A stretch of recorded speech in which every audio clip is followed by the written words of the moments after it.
Hi friends அனைவருக்கும் என்னோட இனிய மாலை வணக்கம். இன்றைக்கான வீடியோ வந்துட்டு குழந்தைங்களுக்கு சாப்பிடக்கூடிய தீனி வகைகள் எது கொடுக்கணும் எது கொடுக்கக்கூடாதுங்கிற பற்றின வீடியோ தான் இன்றைக்கான வீடியோ. நாம் வீடியோக்குள்ளே வந்துடலாம்.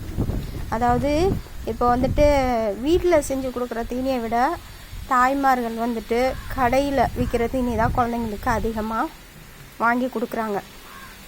அது தாய்மார்கள் செய்யக்கூடிய மிகப்பெரிய தவறான விஷயம். முதல்ல முடிஞ்ச வரைக்கும் வீட்டில் வந்து நீங்கள் குழந்தைங்களுக்கு தீனி பண்டங்கள் செஞ்சு கொடுக்குற மாதிரி பார்த்துக்கோங்க. ஏன்னா நிறைய தாய்மார்கள் சொல்கிறாங்க, நாங்கள் வேலைக்கு போகிறனால எங்களால் வீட்டில் தீனியெல்லாம் செஞ்சு கொடுக்க டைம் இல்லை, அதனால் கடையில் நாங்கள் வாங்கி கொடுக்குறோன்னு நிறைய தாய்மார்கள் சொல்கிறாங்க. நீங்கள் சொல்கிறதுல எந்த ஒரு தப்பும் கிடையாது. இருந்தாலும் நீங்கள் கடையிலலாம் தீனி பண்டங்கள்லாம் நீங்கள் வாங்கி கொடுத்தீங்கன்னா அதில் எக்ஸ்பிரி டேட் மெயினாக நீங்கள் பார்க்கணும். சரிங்களா? அதுவும் இந்த பேக்கெட் பண்ணி விற்கிறதுல எக்ஸ்பிரி டேட்டு பார்க்கணும். அந்த மாதிரி எக்ஸ்பிரி டேட் முடிஞ்சிருந்ததுன்னா தயவு செஞ்சு குழந்தைங்களுக்கு அந்த காலாவதியான தீனி பண்டங்கள் எந்த காரணத்துக்காகவும் வாங்கி கொடுக்கக்கூடாது. அதனால் அதை உங்கள் குழந்தைங்க சாப்பிட்டுட்டு அதனால் வயிற்றால் வாந்தி இந்த மாதிரி ஏற்படுறதுக்கு வாய்ப்பு இருக்குது. அதுவும் இந்த பேக்கெட் பண்ணி விற்கக்கூடிய பொருள் எந்த எண்ணெயில் எப்போ தயாரித்ததுன்னு தெரியாது. பேக்கெட் பண்ணி கலர் பேக்கெட்டில் பேக்கெட் பண்ணி விற்பாங்க. அதாவது குழந்தைங்க கண்ணை கவர்ற மாதிரி கலராக போட்டு குழந்தைங்க பார்த்தோன்னே வாங்கி சாப்பிட்ற மாதிரி கலர் பேக்கிங் பண்ணி விற்பாங்க. ஆனால் அது தயாரித்து எவ்வளோ நாளாச்சு, அது புது எண்ணெயில் தயாரித்தாங்களா பழைய எண்ணெயில் தயாரித்தாங்களான்னு அது நம்மளுக்கு தெரியாது. சரிங்களா? அதனால் குழந்தைங்களாம் அந்த பேக்கெட் பண்ணி விற்கிற தீனியெல்லாம் கேட்டாங்கன்னா தயவு செஞ்சு அதை வாங்கி கொடுக்குறது கொஞ்சம் தவிர்க்கிற மாதிரி பார்த்துக்கோங்க. சரிங்களா? இப்போ இடையில கூட அந்த குர்குரே பேக்கெட்டில் ஒரு எலி செத்து புழு மொச்சு கடந்த மாதிரிக்கே இப்போ சோசியல் மீடியாலலாம் வந்திருக்கு. ஆல்ரெடி நிறைய பேர் பார்த்துருப்பீங்க. இந்த மாதிரி சம்பவங்கள் கண்ணில் பார்த்துட்டோம். நீங்கள் கவனம் இல்லாமல் இருந்தீங்கன்னா நாளைக்கு இழக்க போகிறது உங்கள் குழந்தைய நீங்கள் தான் இழக்க போகிறீங்க. சரிங்களா? அதனால் முடிஞ்ச வரைக்கும் குழந்தைங்களுக்கு வீட்டில் தீனி செஞ்சு கொடுக்குற மாதிரி பார்த்துக்கோங்க. இந்த கடையில் பேக்கெட் பண்ணி விற்கிற தீனியெல்லாம் எந்த காரணத்துக்காகவும் வாங்கி கொடுக்காதீங்க. அடுத்து இந்த கடையில் இந்த மிக்சரு இந்த முறுக்கு இதெல்லாம் நீங்கள் வாங்கி கொடுப்பீங்க. அதெல்லாம் வாங்கையில் நீங்கள் கேட்கணும், இது எப்போ செஞ்சதுன்னு கேட்கணும். அடுத்தது நோந்து பார்க்கணும். ஒரு சில இது பேக் பண்ணி இருக்கனால தெரியாது.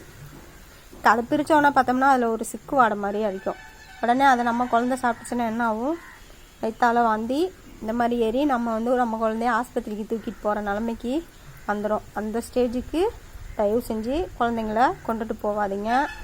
அது மாதிரி குழந்தைங்களுக்கு கடையில் அந்த ஜூஸ் பாட்டில்லாம் பாருங்கள், ரொம்ப சீப்பாக 10 ரூபான்னு சொல்லிட்டுலாம் ஜூஸ் பாட்டில் வாங்கி வச்சுருப்பாங்க. கேட்டால் மேங்கோ ஜூஸ் அது இதுன்னு சொல்லி கண்ட பேர்லலாம் விலை கம்மியான இதில் விற்பாங்க. தயவு செஞ்சு அந்த மாதிரி குளிர்பானங்கள்லாம் தயவு செஞ்சு குழந்தைங்களுக்கு வாங்கி கொடுக்காதீங்க. அது எப்போ தயாரித்தது எத்தனை மாதம் ஆச்சுன்னு தெரியாது. சரிங்களா? அதில் நிறைய கெமிக்கல்ஸ்லாம் நிறையா கலப்பாங்க. அது உங்களுக்குலாம் தெரியாது. தயவு செஞ்சு அந்த மாதிரி கம்மியான ரேட்டுக்கு விற்கிற குளிர்பானங்கள் எந்த காரணத்துக்காகவும் வாங்கி கொடுக்காதீங்க. காசு செலவு பண்ணுறீங்க. அது உங்கள் குழந்தைங்களுக்கு நல்ல சத்தான குளிர்பானங்களாக வாங்கி கொடுங்க. உங்களுக்கு குளிர்பானம் வாங்கி கொடுக்கணுன்னு உங்களுக்கு ஆசையாக இருந்துச்சுன்னா பக்கத்தில் பாருங்கள் பழக்கடையில் நம்ம கண் முன்னாடியே பழங்களை உரித்து ஜூஸ் போட்டு கொடுப்பாங்க. அந்த மாதிரி ஜூஸை நீங்கள் குழந்தைங்களுக்கு வாங்கி கொடுங்க. இந்த கடையில் விற்கிற ரேட்டு கம்மியாக விற்கிதுன்னு சொல்லிட்டு அந்த மாதிரி பொருளை வாங்கி கொடுத்தீங்கன்னா தான் உங்களுக்கு உங்களோட குழந்தைங்களுக்கு பாதிக்குது. சரிங்களா? ஒரு பொருள் கம்மியாக விற்கிதுன்னா அதோட தரம் எந்த அளவுக்கு சீப்பாக இருக்குன்னு நம்ம யோசிக்கணும். சரிங்களா? அதிகமாக விற்கிற பொருள் தரம் அதிகமாக இருக்கும், தரமான பொருளாக இருக்கும். அதனால தான் அந்த பொருள் அதிகமாக விற்கிறாங்க. சீப்பாக விற்கிற பொருள் தரம் கம்மியாக இருக்கும். அதனால தான் அந்த பொருளோட விலையும் தரம் கம்மியாக விற்கிறாங்க. இதை முதல்ல நல்லா தாய்மார்கள் புரிஞ்சுக்கோங்க. அது மாதிரி பேக்கெட் பண்ணி விற்கிறது தயவு செஞ்சு எக்ஸ்பிரி டேட் பார்த்துட்டு வாங்கி கொடுங்க. நம்ம கண்பட எல்லாம் பார்த்துக்கிட்டு தான் இருக்கோம், ஒவ்வொரு விஷயமும் பார்த்துக்கிட்டு தான் இருக்கோம். இது வந்து நான் உங்களுக்கு சொல்லணுங்கிறதில்ல, உங்களுக்கு ஆல்ரெடி தெரியும். இருந்தாலும் இதெல்லாம் பார்த்துட்டு கூட ஒரு சில தாய்மார்கள் இந்த மாதிரி தவறுகளை வந்து பண்ணுறாங்க. அந்த மாதிரி நீ நடக்காத மாதிரி பார்த்துக்கோங்க. முடிஞ்ச வரைக்கும் வீட்டில் வந்துட்டு நீங்கள் தீனி செஞ்சு கொடுக்குற மாதிரி கொஞ்சம் பார்த்துக்கோங்க. நீங்கள் நான் வேலைக்கு போகிறேன், என்னால் செய்ய டைம் இல்லை அப்படின்னா லீவ் டயத்தில் உங்களுக்கு டைம் கிடைக்கிறப்போ உங்களால் வீட்டில் என்ன தீனி செய்ய முடியுமோ, அதாவது எப்படின்னா ஒரு குறிப்பிட்ட நாள் தாங்கக்கூடிய தீனி வகைகளை வந்து நீங்கள் செஞ்சு வச்சிட்டிங்கன்னா உங்கள் குழந்தை தீனி கேட்குறப்ப டக்குன்னு அதை எடுத்து கொடுத்தீங்கன்னா சாப்பிட்டுட்டு நல்லா ஜாலியாக இருப்பாங்க. உங்கள் குழந்தைக்கு எந்த ஒரு பிரச்சனையும் வராது. இதை நல்லா புரிஞ்சுக்கோங்க. ஏன்னா வளரக்கூடிய குழந்தைக்கு நாம் நல்ல சத்தான பொருளை கொடுத்தா தான் நம்ம குழந்தை நல்லா வளரும். அதே மாதிரி இந்த முக்கால்வாசி முடிஞ்ச வரைக்கும் இந்த கடலை மிட்டாய், அடுத்தது எள்ளு மிட்டாய், எள்ளு உருண்டை, தேங்காய் மிட்டாய், இல்லைன்னா இந்த உலர்ந்த திராட்சை, இல்லைன்னா முந்திரி பருப்பு, இந்த மாதிரி முடிஞ்ச வரைக்கும் குழந்தைங்களுக்கு வாங்கி கொடுங்க. இல்லையா உருளைக்கிழங்கை வாங்கிட்டு வந்து இப்போ குழந்தைங்க இப்போ வந்துட்டு இப்போ லேஸ்ன்னு சொல்லிட்டு குறுக்குற வைக்கிறாங்க, அதுவும் உருளைக்கிழங்குல தான் தயாரிக்கிறது. ஏன் அந்த உருளைக்கிழங்கு வாங்கிட்டு வந்து நம்ம வீட்டில் நல்ல எண்ணெயிலேயே போட்டு வறுத்து கொடுக்கலாமே, அதை எதுக்கு போய் கடையில் வாங்கி கொடுக்கணும்? லேஸு அதே மாதிரி உருளைக்கிழங்கு சிப்ஸ் போட்டு கொடுக்கலாம். கிழங்கு விற்கிது, கிழங்கு வாங்கிட்டு வந்து சீவி அதில் சிப்ஸு போட்டு கொடுக்கலாம். நம்ம வந்துட்டு நம்ம குழந்தைங்களுக்கு நம்ம வீட்லேயே வந்துட்டு தீனி வந்து நம்ம செஞ்சு கொடுக்கலாம். அது சரி, நம்ம குழந்தை வந்து நல்லா ஹெல்த்தாக ஆரோக்கியமாக இருக்கணும்னு நம்ம மனசில் நம்ம நினச்சிக்கிட்டு வீட்லேயே வந்து முடிஞ்ச வரைக்கும் தீனி வகைகளை செஞ்சு கொடுங்க.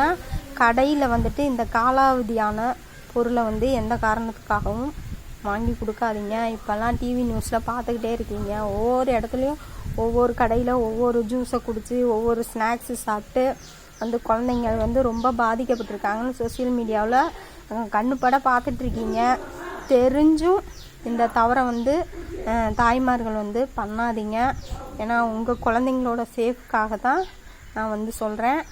நான் சொன்ன கருத்து உங்களுக்கு கண்டிப்பாக பிடிச்சிருக்கும். என்னோடய வீடியோ பார்த்துட்டு என்னோடய வீடியோ வந்துட்டு மெயினாக சப்ஸ்கிரைப் பண்ணுங்கள். உங்களுக்கு டவுட் இருந்தால் கமெண்ட் பண்ணுங்கள். நான் சொன்ன விஷயம் உங்களுக்கு பிடிச்சிருந்தா உங்கள் ஃபேமிலி மெம்பர்ஸ்க்கு என்னோடய வீடியோவை ஷேர் பண்ணுங்கள். மீண்டும் அடுத்த வீடியோவில் சந்திப்போம். தேங்க்யூ.